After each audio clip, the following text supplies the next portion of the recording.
Ngayon at tumitindi ang init ng panahon, nagbabala ang Department of Health o DOH sa publiko sa epekto nito sa kalusugan ng tao. Matatandaan na nitong nakalipas na araw ay naitala ang mataas na heat index na 42 degrees Celsius sa lungsod ng Tuguegarao at sinundan ito ng bayan ng Apari na 36 degrees Celsius. Ayon sa kagawaran ng kalusugan, ang ilan sa magiging karamdaman sa panahon ng tag-init ay lagnat, dengue, chikungunya, cholera, leptospirosis at heat stroke.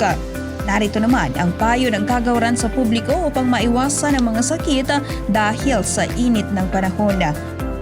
Una ay alamin ang latest sa lagay ng panahon. Pangalawa, ugaliin ang pag-inom ng tubig. Pangatlo, magsuot ng manipis na preskong damit.